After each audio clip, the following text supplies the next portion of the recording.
Hello everyone and welcome to my channel Octopus Math by Sahiba. Question 9. The ventilation staff for a tunnel is in the shape of a cylinder. The shape has radius this. Okay, volume of cylinder. Alright, volume of cylinder is base area times height. So base is circular, so pi the area is meter cube, so everything has to be in meters. We need to take care of the units as well. So right, just to make sure that everything is in meters. Pi r square times the height.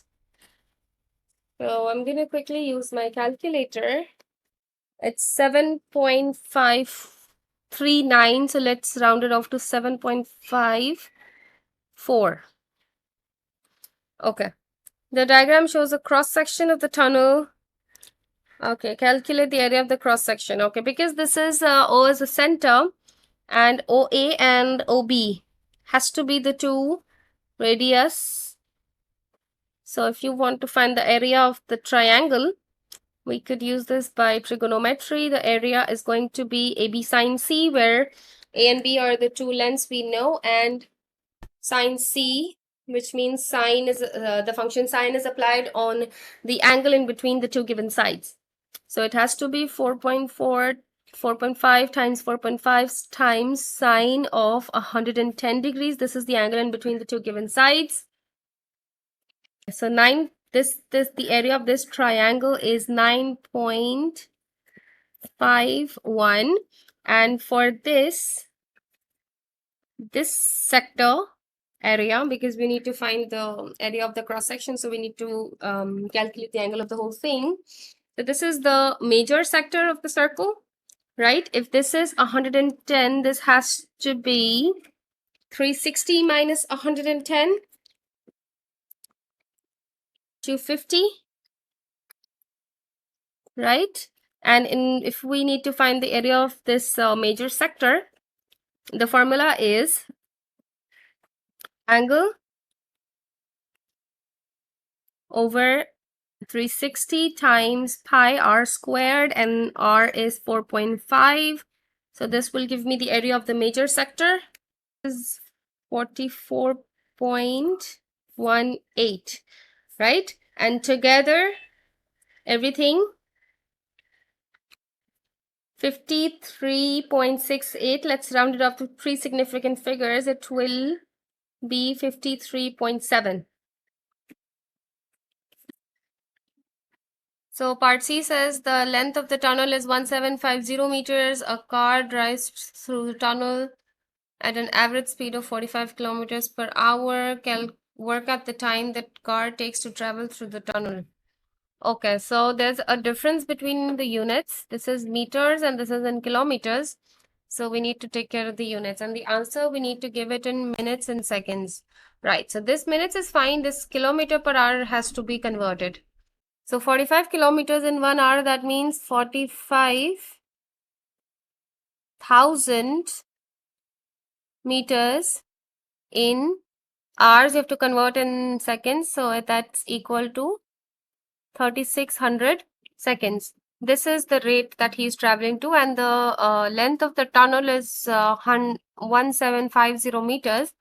So 1750 meters instead of, under the meters, I'm going to write meters, and this is regular rate. So because the more you travel, the more time you're going to take. This is, meters and seconds are directly proportional. So we have to do it by cross multiplication. So 45,000 x equals to 3,600 multiplied by 1750, and then for the value of x, 3,600 multiplied by 1750 divided by 45,000. This gives us 140, and the unit will be seconds, right? So if you want to write your answer in this much minutes and hours, like you have to distribute this 140 seconds into minutes and hours. So you just simply have to divide 140 by 60, because there are 60 seconds in 1 minute. 140 divided by 60 gives you 2.3. right? So it gives you actually 2 whole, 120 is left, and then 20, right? So it's 2 minutes in whole, and then 20 over 60. That's for minutes. So if you want to convert it into seconds, you multiply it with 60 and you'll be getting 20 seconds, because 1 minute is 60 seconds. The diagram shows the position of the tunnel entrance T and 2 junctions. All right. Calculate the bearing of T from Q.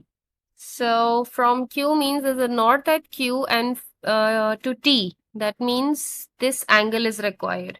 So by any chance, if we calculate this angle, we will be able to calculate this angle by subtracting this angle from 180, right? So eventually my target is going to be to calculate this angle. So I'm going to mark it X. All right. So this looks like it's easily solvable by using sine rule, because in sine rule, the opposite pairs, I mean the angle and side, opposite side is should be given. So 62, the opposite side of 62 is 720, it's given. And this angle's opposite side is 450, which is given. So out of these two pairs, I mean, out of these four things, one of the things can be unknown in order to find it. So it's fine. We can do it by sine rule. So it says sine of the angle, which is x, over 450 is equal to sine of the angle, which is 62, divided by the side opposite to it is 720. And then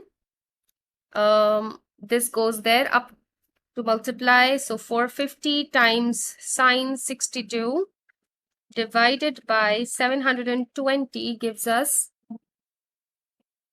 0.55.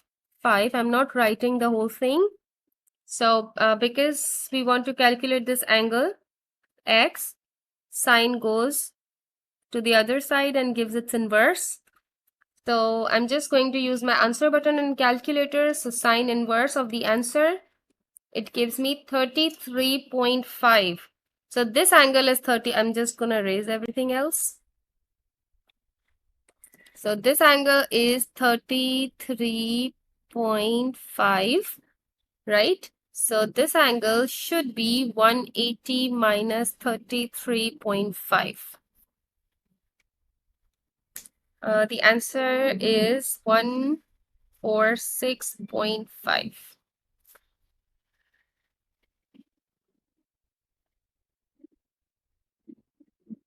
Subscribe to my channel Octopus Math by Sahiba for more videos.